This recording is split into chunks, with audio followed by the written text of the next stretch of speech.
manase o isoki o fuini o haki o mawhaka. Liliro ki mauton ke o hini te atuku ke uro mani o kukunga ka mauhuia. Kataki katau hiwa ike wholofola himi koe ni mangiao pitu mo fulu o e wholofola himi. Bea pe lao. Si su ko koe pe ko mama ko mia. Pa hima poto ke ko mo koe oia.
ke tutui ke kinasi kono kakai ke pui anga wewan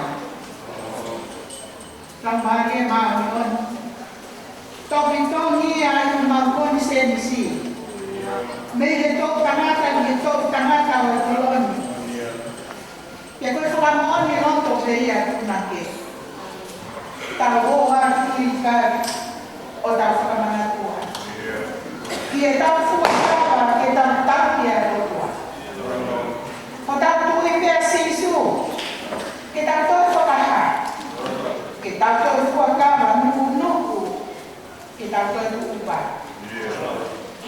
iliwa matol esikola era mimi sabati tuku ke uno mai fofofonga que mamuya lamali e maanyoni di pamaya ke kanto nani ai ako o yako howe gi ko hanokana hae mai ko mafi ai hivi o kelesi kanto nani koe e hae mai o aki ko kakai e ko ko bena tupu ai ko mamaka hawa mai ni lagi o tufa ke maufono o maufono i o ao fai fa vitani no leni kwa fa pe o alo ko sisu Kristi ka o mau iki fa ka mo oi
Ko e konga o e hini manako a Lady Robin te pakano.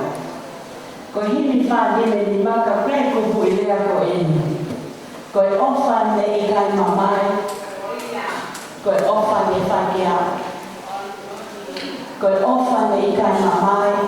Ko e ofa ne whakia. Ko tui ko e whalau ko whai mai e he kaina pe pakano pe ne i kale.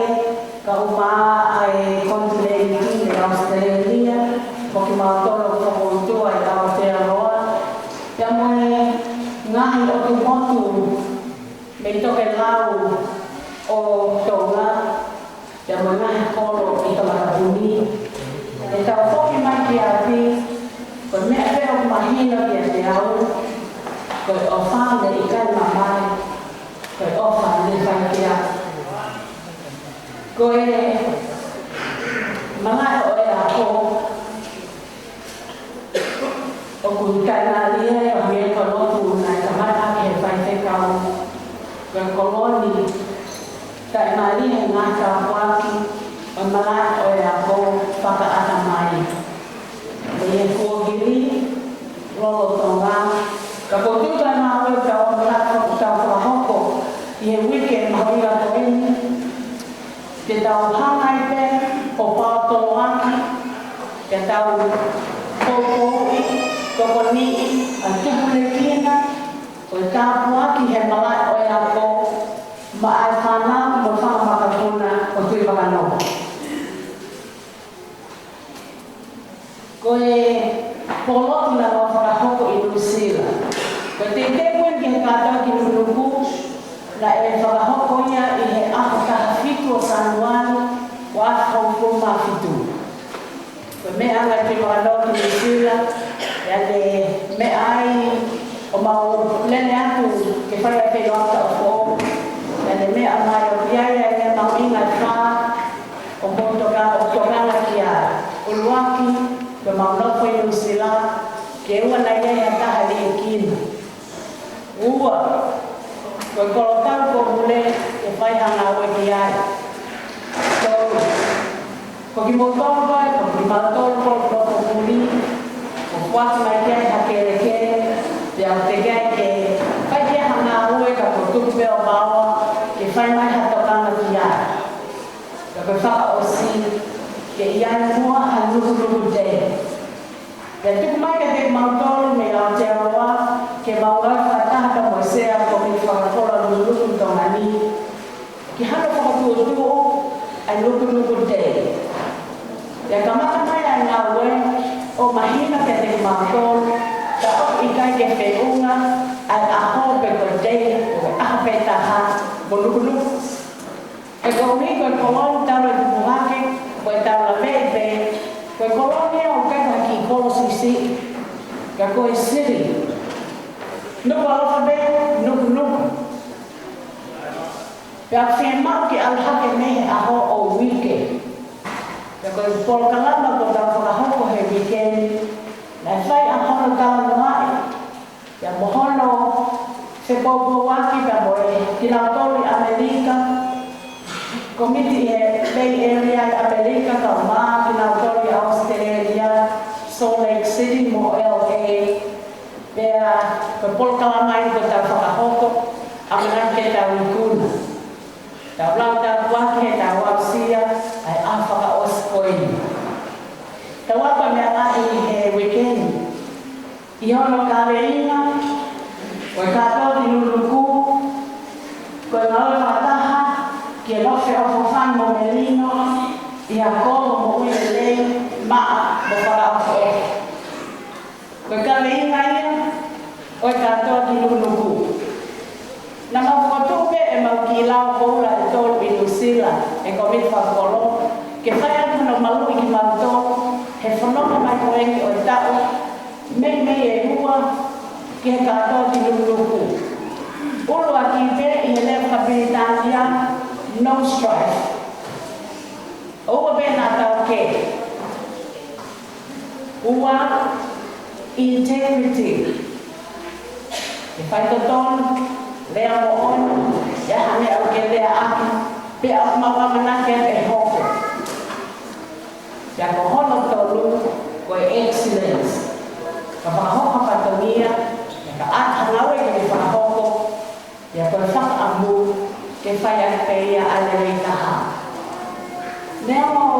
ai tono no e mawhawhapatania me Aotearoa. Ka nai tai mea e tuli ke malu i ki mātoro. Ka iai hawhahina me aia e hoko. Kai me ke tonu ke whahake e ia. Kai ke fu mahu ina he ke whahake. E kohika mo ia funo no. Pea o fu mahu ina ka reina. Ki tau lai whataha. Ke no whero whawhani. Mo me lino. I ha kolo o mo ilele. Maa mo whakao. Loti wano. Ko tine ko e ka whanonga ni Aotearoa. Bauhao mo tore ke. Kai me yaha ni ria. Ka whakita ia. He koni aina ke meha me au ke whape whenare an. Mana tui e tau lao. Tika ulaki o pena tau ke. Pia mau ka kata e peo whenua aki. O se ai me ai i me ia koia. Ma ko tui kai kate ina ko o mai. Ke whai ati kono whakamama o luka ni tau tonu. Ko i ngau e whata. Ke nofo ke ofo o whana. Mo merino. I nga kono o oilelei maa o whakaofo.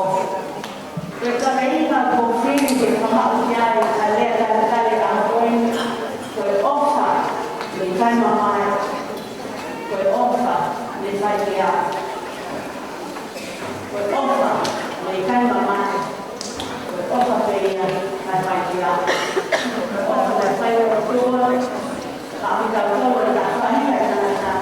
Na kai peke le mamai a holo alo. Ka ani whaki te. Karena ani whaki te a. Kai kai tu lele ki boton. E no mele na mata kai tai. Botoe na o i lulu botoa pe. I hawhangani i le holo. Te wakano tō tele.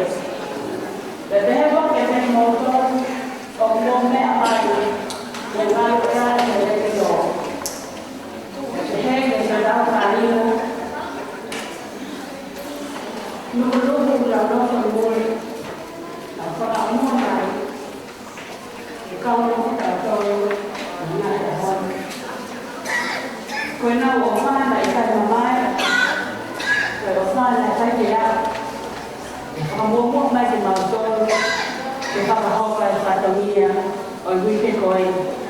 Whakailai ki o tua. E tau au sia tō whangani. Ke tau whakamahuinga i ai. A mahuinga o ia ko. Ka mau whakatau ange. Ange pēka ki kō kalama na tau whakahoko. E aho tūsi te. E hoko. A lukuluk whakaukau. O whai e kō mitwe kumi. E ngahi mahena ko tau sintua ki ai. E hoko ia. Ko hamea ke le whatuple kina. E tau o ngoi mo tau siof. A tā puata e o tua whai marutunu e malato e hako. Ka i he taimi ta tau pe. Ke whakalopla hiki tau tau mo tau whanau. Ke nau hiki. Hike tūnga o e hako. Hike tūnga tō hawhatalia. Ke hoko pēa nuluku. Ko hakolo. O ngau e whakata. Ke nofe o whawhani. Mo uilelei. Ko hia mau inga ke te tātoru. Ke hoko pēa nuku ko siri i tongana. Ko whaama hia ke ei aho. Laka nuku e nuka loha. Ke nau lele mai ki nau toki nuku ko kungi ai ngai mea ngā whi mau. Ko te pio kamakamata pe. Ka pau lena te taungai whaka. Ka whio hoi a. Pe te korian. Koe sepe pangke whakalangata hei. Ia temo Western Union ni hen. Yang keitu men kare mata ni hen. Yang hen pe ma medical center. Ka uma ko ke a polisi mo fire. O viene kan defto i poto ngawe preana tu hen. Ka ta fa am.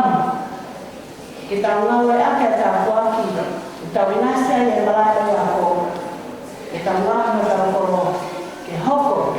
Koe kolo mua o tōna whakanaya ke te moto.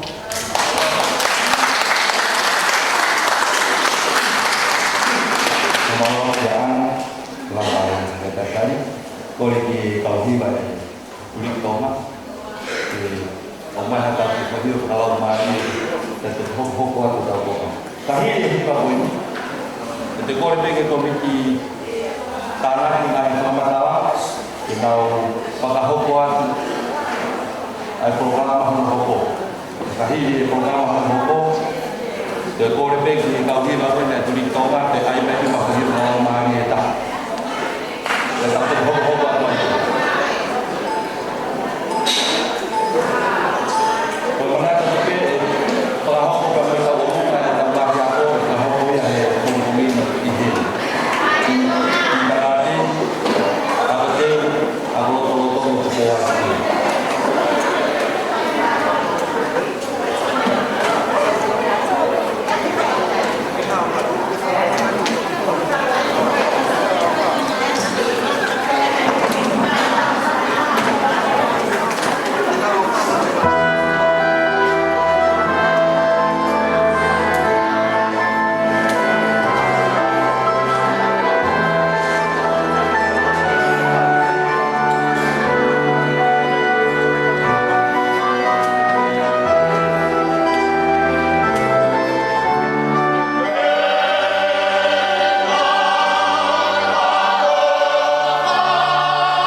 ke kumi.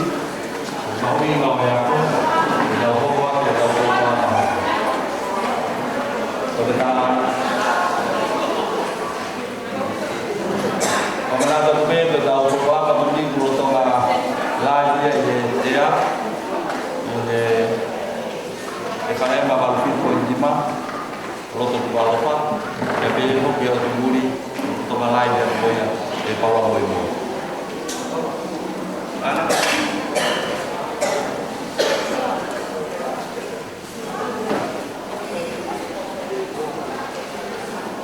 Kau pergi ke pasar waktu kaya ada mau kerja ngapain pergi yang kau nak tu ada pergi yang di sana wah hawa.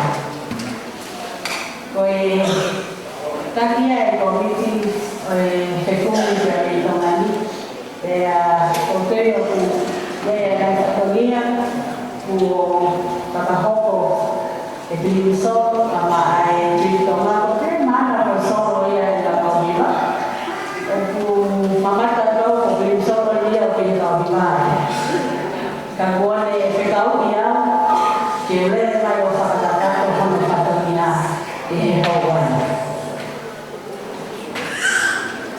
Oi kata dia, kamata memang lagi mamata lah jangan mamata bukan dia ada komisi ekonomi. Ini mau Sehingga kita nak jalan pemata keke, kekau kita boleh kaya nunggu pun nawa wala mea ihe ngai malai keke ehongong. Kaya mai fatomia ko ni ka maule ke ngai family ke mukata ki mo to ko ni mai ko hi si ke mau ilo mo to mau ke ngai le ko o itau sa kui na nauhanga whakahoko mai ai whakamia i a kōhiri. Kei kei te whakangata te ki ni malai o ia ko, ka kōtui te mahu inga ke tau whamatala te ki ngai malai ki ni kōhiri. O hi neo mo na e whai e historia o ki la tōna ngau e malai o lot whakaistia ne ang sa apate. Ka piai pe ai mahu inga ke te tānaki a tupe. E tānaki a tupe ai whakamatala. Ko i ko fofo tai me ko kamata ya kai na tui no ke na fama fo ai na fama ke ka aki ya mo ka fama kui ka mai ma tua ne na wa na me e ko ni pe hange pe ko a ho tu si te ke ura ki ko re fama mole a te ki mua pe fa ha pa pa to mian he ko uhi o pe kai ka to ana fama tala ko na o ko ni o ko ton ke ngau e tai takato ki ai hata haia kai hata ko tahape ko te mahau to ke ngau e ko hi foka ko la ha alubun o ton ke ngau e tai takato ke hata ko fitu ke sai hano faka ma ko opo ai ngai fa matala moi ngau e nai faka hoko he tau ko kui ka neo moia ka lo pe mua eni ko kamata. Ya mehe kamata ko ni ke tau whengawe aki lewa i he kahau ke whakama opa ngai whamatala ke kau aki pia moe kau ngawe lawa mea i he ngahi malai ke ke. Rotonga koe tāna ke ngai whamatala o mahino ke te kumauton o piaia e whahinga ia e kei ke lawa ke tau he tau toru na ngawe lawa mea i he ngahi malai ke ke. Ka o ngau ngau lawa mea ki ngau tōnia i he nofo whakapolo. Ai nofo akaina. Kia koia, o kutui pe ke whakakele lipe a whakalea o pehe ko e tohi eni. Io, tau amana ke tau huse tau tohi. Ko e tohi eni ki he kakai o nuku mohono kakai. Ko skamata e prim solo da mo ki ngau tolu ko eni na nau whai ai te kumi ki he kolotau ko hule pia mo vai mahanga. E lama peke ai e tohi ko ia, ko nuku pia mohono ngahe mātanga. Kai ai e tohi hono ua, ko nuku mohono kakai. He guama mea ai nuku, o kai ke ngata pe ngai mala e kehe, ka o gulama mea pe i loto family, i he lau nofa polo, i tau nofa siasi. He koe Ngai mea ne mau whakaam ki ai ke iai whahinga ngawe langa mea pei tongani. Ka tau hiki hake o ngawe langa mea i he nofo a ki mau tolu koe i muri he ngai whanua ku mau iai whakapaha pleanga. Pea kiana no moi kau nuku o ku nau ngawe langa mea ki nau tolu ia whakamāmani lahi. O kia local, national, na moi international. O whakahok whapengia ia ka ingo tui makanawa. Pea, ko tui peke whamatala ko whakahoko, ka mata peke mo mamatai, ki he lahi mo kawhakawa ai whatongia ia ko e ni. Pea moi whie mao ke iai hafo i toko whitu, ke nau tuku taini, ke whakahoko ai whatongia ia. Te kamata te pe, a hono whakahoko ai te pe a ngahi hingoa. A ngahi hingoa, te kau aki ka mo ki nau tolu, na nau ngau wei, a malai o loto karistia ne. Tala historia, te kau aki ka mo tui wakanoa meriani. Oi hou eikia, oi haahawea lahi, na ane fuafuatari, a loto karistia ne. Ka koutui ko mo mea ki hano historia, i peka, e tuua ia fuafua whare lotu. Ko te mita whinau. Ko te mita whinau, na e ngā ue ia i e kolisi ka tupou, ka ana i nani ngā ue whakataha, ko toke tā i kan moritoni, ki hono liliu a tonu tapu, ki he lea whakatonga. Ko liliu kua ni na whaia i Britania, na e whalau a te mita whinau, pea, ko toke tā i kan moritoni, ki Britania, ki hono liliu whakatonga, o e tohi tapu. Kalau tau peke mana tui ai lili tohi tapu, ka ambe ke tāna ki atu ki he mea mai e Palestini he asapate. Ko e whenga pe mahala e Palestini ke ahio ke kau mai ki Palisi. Ke tala atu e ngahi whakaofa-ofa o Palisi. Ko he whakutaha penga ni, ko Kalisi lahi ai kau filosofa. Ko Kalisi o ku te kamata lea e Olimpiki. Ko te whai mea ne te maurunga he koe mea mai e Palestini ana. Ka te ia hau whai ngamaria ke lea ke whakaha. Ko i Kalisi na e fuafua hiki ai wholofola ai tohi tapu i he lea whakakalisi. Ka tohi liliu ke whakapiritaria mo ngahi lea whahepelu mo lea ke pea kaua ka te mita whinau ki hono liliu ki lea whatonga.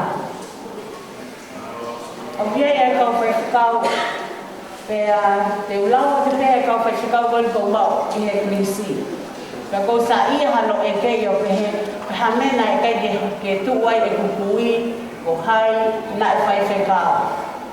Pe kou hite ne tala mai te ke hau o mai e koe whakamatala ko ia, ke whakalelei a te tau le ko ti, te tāna kia kia. Ko e nisi ko mau pehe tai mimi, ki muini mai pe ia. Ai au kia ia e kau tangata eiki toko tonu, na lau hoko ka kau whaikau pule, sasu e silan tawa taina o tonga, ihe, konga ki muia ono wa futupu, e konga ki mua, ko e tahiwa fitu wa futupu. Bo mea ipe, ko Steven Manoa, a naisa fi haki, pia mo se miskoloto. Ko kau whaikau koe ne toko tonu, na iai foi taime taha na nau whaikau pule ai i o tonga, taime pe taha. Whaikau pule Steven Manoa, i kolofo o i tangata, whaikau pule a naisa fi haki, pia mo ala, i ne iafu mama, whaikau pule se miskoloto, o tika silolo wao koloto, i pangai hapai. Ka kono lea o aho ko ia kua taki pea pule kau nugu i ngai whakatahaanga e siasi. Kau whaikau. Ka whampete iai haaho iai hatangano me lia te he malulu. E siasi wai siriana kono ngai whihaki o ni one tina wai sioi whinau. Lo tonga ngā ue i tonga ni, i sias Pentecosi, o Palestina a Elisabeta Tutupo. Filipe liku fise sias Wesleyana, Mateak Fihaki, Mika Latu, Ka kiai mo atlai sa si fi haki na toki klifa ke nima I he konfelenis ko ni hapai o ta uni. O maui pe foki ke whakamahino a ngawe lama mea ka kai whewhine I he lotu whakalistia ne. Ko e hoa e palestenia lotonga ni lokin a hio ko whanau tamai a nugulu to bo fi haki bele tinau mai lose finau e sasta watawa taina sone whanua kaho malua o malua koe ni mea boro a mo fifita ka kore peka hekso ke ne toki tānaki mai ki noa ki ngā tonu o ku ngā ue I he malae o lotu e ngā siasi sasta watawa taina Iau stele nia de whaikawai a koton I haki pone pekia e foki I a laureti te lauai ia mo mansiu te lauai hoa laureti I Amerika kia ia mai le tangore koloto sa ia pasisila mama fi haki mama loa tau singa Inu sila kia ia whaikau malolo o sele mei kosto o sesto tonga. Ia ia whaikau malolo o le sele manoa.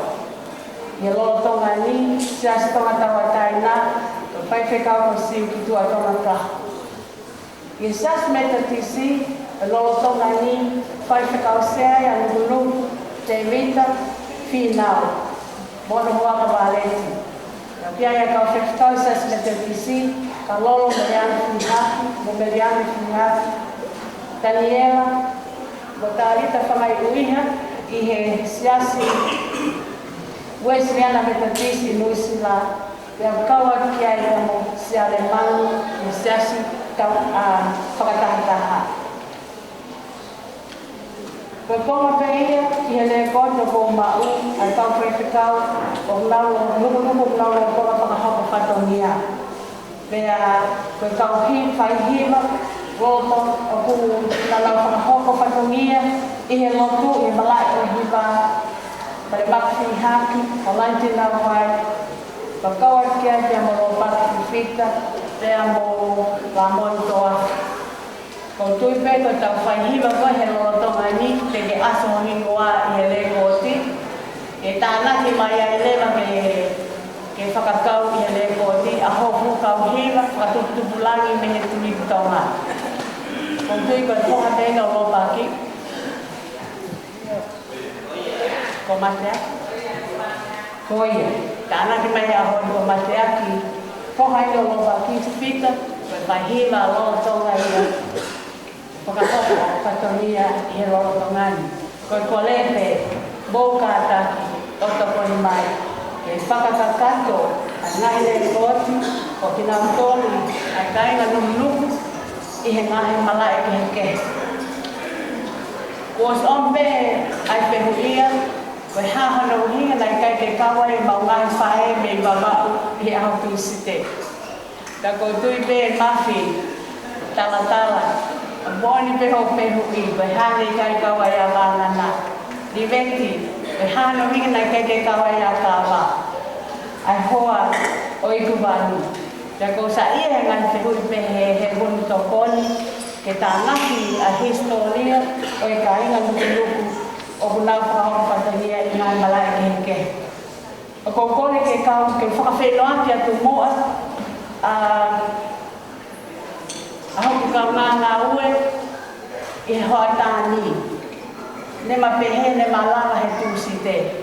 Ka neongo ia o ko whawhenua ki atu a mola lia pulupuna, e hoko atu mua, a hono ui atu pe o I ngahi ki moa ko malava mau, e ngahi malai ke heke.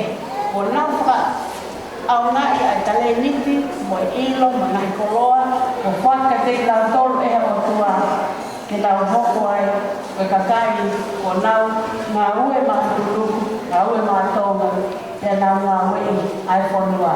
Ko mola mia pulupunam, no tama whahau patonia, ko whaiako I New Zealand, I Apiako, Otahuhu Primary School. Ko kole peka mola mia, ke le hoko atu e mawhatongia i he pongpong ini māloa.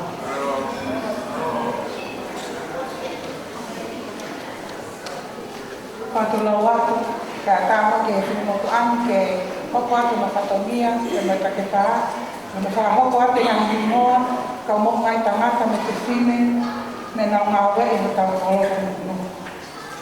I malai politikale ne e tale mia e ua o hongo te wakano tōtene me mo lo te wakano sale atau me waka mo fulu te wakatau.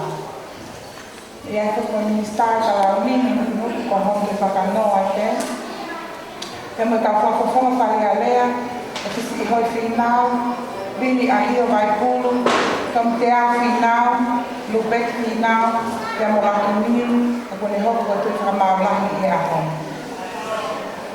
Tukau mau whakapuleanga, lupek finau, Mansi tu iono, Paula tu iono, Steven takatau finau, ako i sosa. I sotia, e iaia William Salkier, i pot ngau polisi, na ia ia ke loto whakako kai tau, tu uaki mānoa, mate aki mānoa, ke heke masinisa te kuloko. Silvei tau tua au, whakaama whiwhita, Pānuhe whiwhita, Filipe whiwhita, Lokin Salkier ahio aia ko fufua polis whiwhine, te mo milisa whakako kai tau. Ko tau pule whakawahe, Samuel Fihaki, Sial Fihaki, Usamil Ngāue. Kau ofisa kolo, kau tua a, sami ngau le soni olive, kau ala pensini, le mumoala alseko. Kau tangata tau kanga, takataka ikuval, mosaya la siki. Kau fefine o kale hanga, mele latai finau, bafi fisi hoi finau, le mosiniva fifita. Sengahi whakatehina o te wakano, o kuita, kupu, te heke a vae ha mea. Te kau mata pule, o tongi, ka pungatata, makaliwa ki whai, tau aki loto. Kau puna ke, te wakano kiu. I malai si poti, ne iai kau whiwhini mo tau tangata i loko ni ko lawa tau tāna ki mai nau mahi ki mua. I malai atelita, o keta ioni, o kalasi ioni. Me nau whakafonga atonga, i a whanua mui e motonga. Malai akapulu, e ia nā whana mānoa, ke ioni, o tau tai kaha. Peheke a e mostangtangi ai wang poloto, me New Zealand Sevens me Kiwis. William Ofai Ngāua, New Australian Wallabies, Mark Gerard, Wallabies, Sione Molia, All Blacks New Zealand Sevens.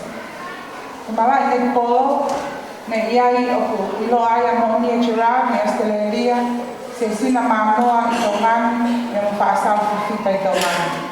I malai te nisi, ko lo kimi mo kalasa sa kielu. I malai e ako, ko tau maui ni tau ngau e ako, ni maulawa kātānak ma nau ngani mua. Ko te pita tui nau waisinia, kare maka whihaki, o whapongi, kakapisi moli tau lava, te heke o ta whiwhita. Ko tau kiu talahi, iai ki talahi e polis tau ngā, ko ta whoki tau kaha. Ko tau pule ako i lau tohi, o siwa whinau, i GPS te kiu, te vita toi tu taufa, o to ota whiwhita, alis paia ta koe lupe aua ta koe wel, te heke a nā mo mano te toa, e mo wai wā mo. Ko tau mata pule lahi na polisi, o se viskoloto i polis tau mahi pahahiva ufu tupu, kalasa ki elu i polis kunsalo te tahi whitolu, e musiwe ti mahe mano pangai i polis kunsalo te tahi wahiva ufu. Ko kau whai hiva i noa i kunuku, e nau ngā wea e hiva i hau siasi. Pale maka whihaki, ho lantri nau vai, lo pak whiwhita, la moni to apa, kai lahi whaasisila, ke te heke wholau whaasisila. Ko ngā whakamatala pe e, ko tuk mai na te aru whakamoku ati hata ni malawa prito.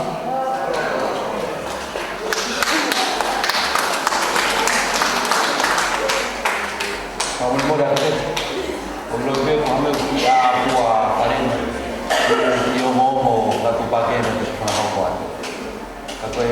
Korea ke kamata ni kau historia kai trama e covid e moto ko di mai mo moto pe mo lo rere ko hai na e ha kore ki he kau hiwa e turi ki tonga e te o ma ka ko hi kala mari ta ta hiri ko ya ta ko ka te ta ko ba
Amen.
tangata e ka lana mui.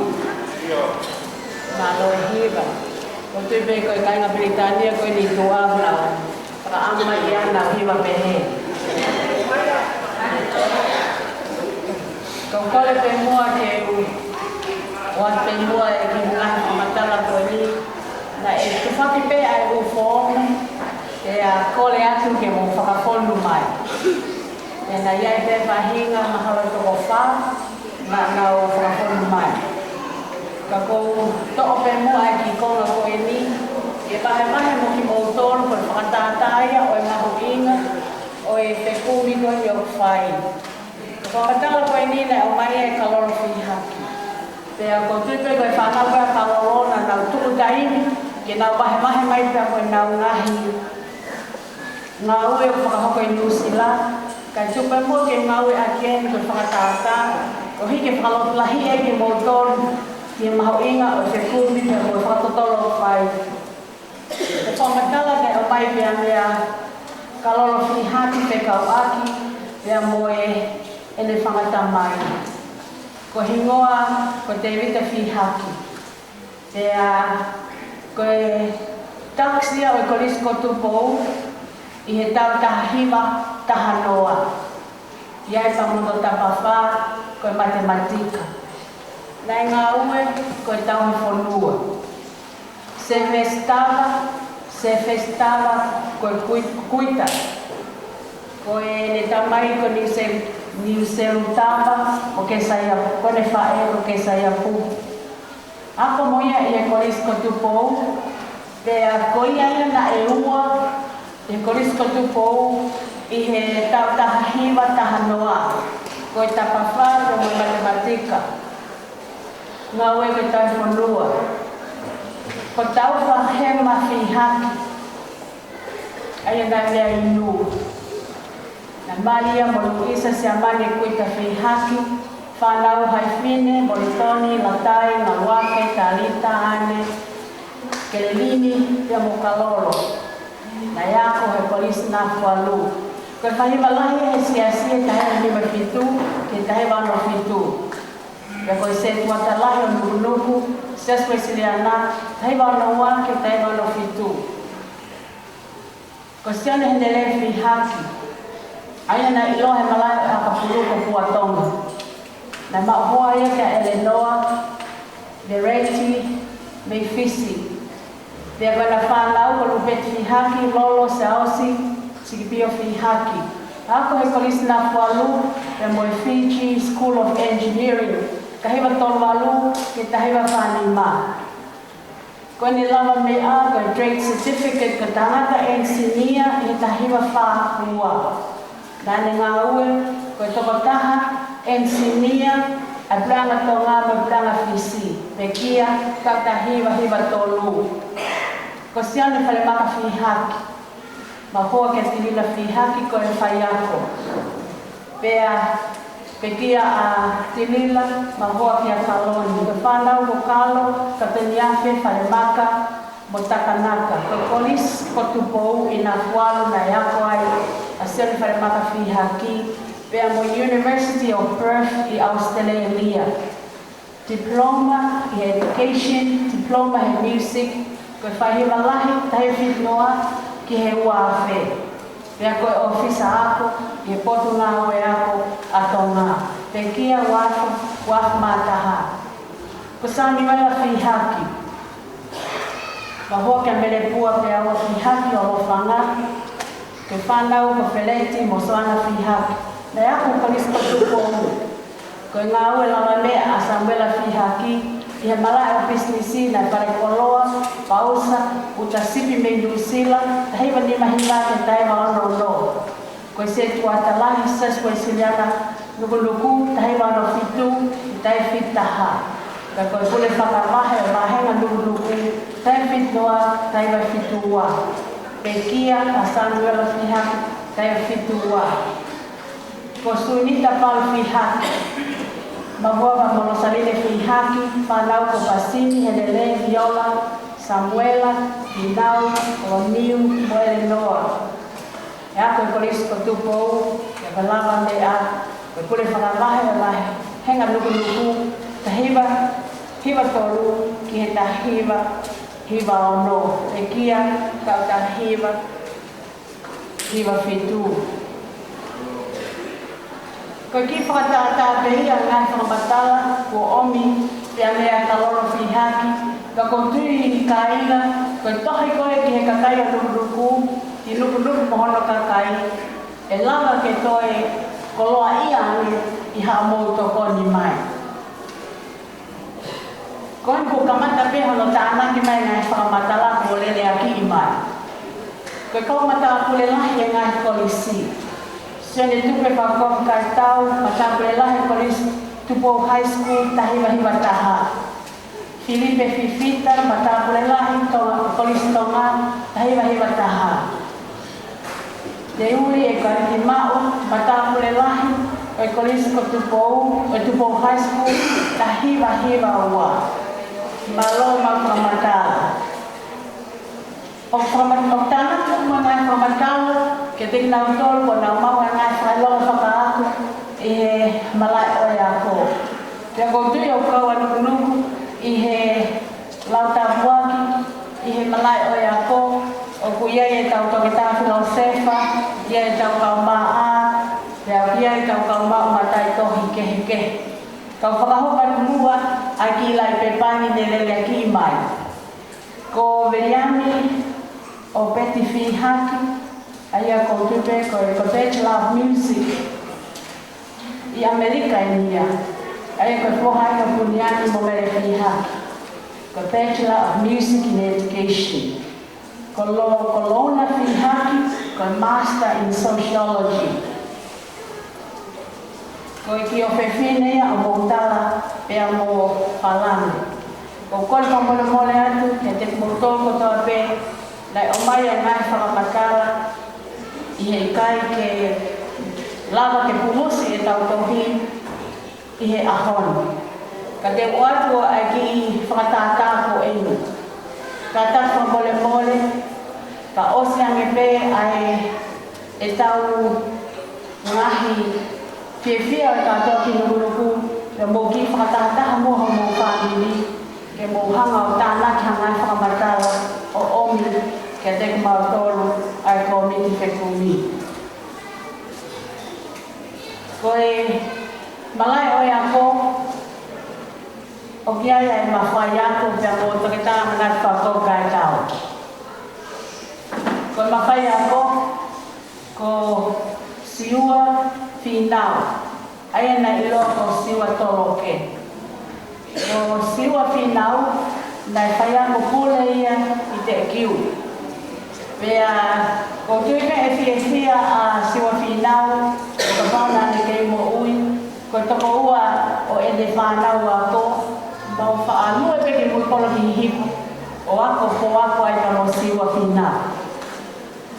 Ko toko ua o ene whanau ako, o ku na mau whakailonga i he maulunga ta o ea ko te ka ana ko kai tau o te ka ana hoa la whaia kolo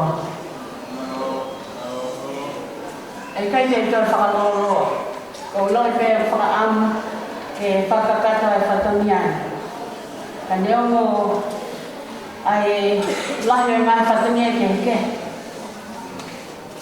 Kau kia e whia e mau whainga maari ke ngau e manulu ke anu whakatata e ngahi koloa e whakaina se aki e ka inga te whakanoa ko hiko mau inga o ia ko na ia e whana wako e te mau tolu o kehta ni kunu hui tau e pia e tau ngahi ako anga Koe tau ako anga e tolu. Koe ako kinta ka te ni, pe koe ako toka mua, ai au tupe e i leipua. Koe ako teu, ke te tainga e mūtō na mō manatui ho mō whaakaina he lalo i whi, ki te halolo i whi he te nini. Ka nei hoko ai lalo i whi, ke whaia e tau sikoti, koe tau mapu, pia whaia i ho tau mohi. Ia malai o ia ko.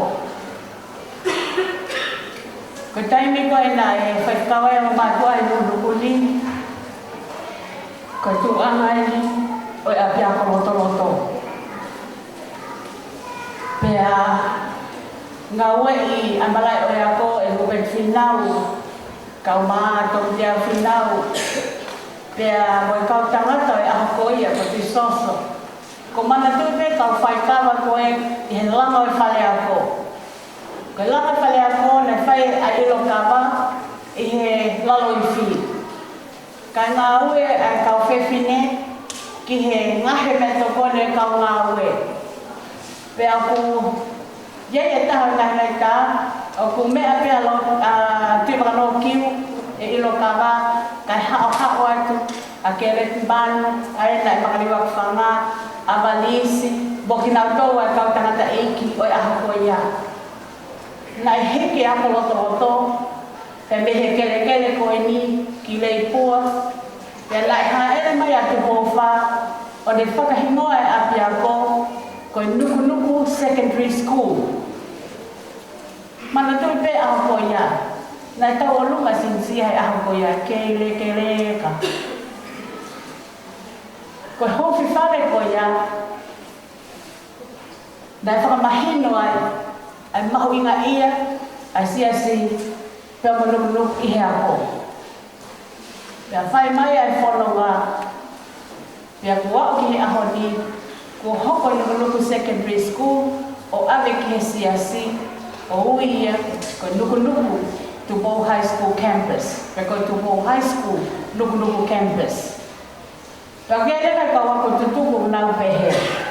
Kai koe ako loto ia, kai koe nuku secondary school ia, kai koe hiku hingoa kehe ia taini. Toki whakamama tu pege ki he kawako. Na e kai me nuku secondary school, ka pau na e kai ni ako loto. Na e kai ke me Tupo High School nuku campus, ka pau na e kai ke iai ha nuku secondary school. Te tau o mai whakataha. Ko historia ia, o i tupu o i api ako ko e ni. Ko whakatamanga ia ni, ko i tau ako te hu. Kai ke ia halau tau puleanga i nunukun. Na ia pe halau tau puleanga i nunukun. I he kuohili. Pea lota kau tangata iki, ke tauhi a ki ako te hu. Pea ka mō whakatamanga ia. Ko lue tau whanau ki te kiu, ki he lau tau pleanga. Pea lue ki whatai. Pea piai whahia munau heka. Pasi pe mea lele ki ngahi ako anga. Lau tau pleanga. Kau ke tupea ki ako teu. Koe tahai au ai koloa, ai koloni.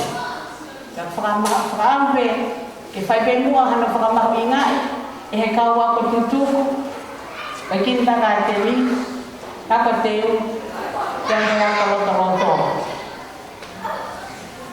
Ko hiri pe whakahoha a, ko konga whakaosi e tau ko kalapa. E whakawhei, ai ki ofe fine, o e taha ka wako tutuku, o e kinta ka te mi. Ko koliniasi tau tua a. Pea ko koliniasi, tō wako e mo sinsia. Koloto. Nana wako pe i mui i pale lotu. Ko nau whai ako, ko lupe, ko asio e tāmo ua. Mau inga ko i whai ako a lupe, kai ke na me iau ki he ahoni, ka ko i whanofo ai whai ako. E malai e ako, o ku mau inga ai ako toka mua. Ka kia lemo i whahinga i le mau tolu, le mau ako teu.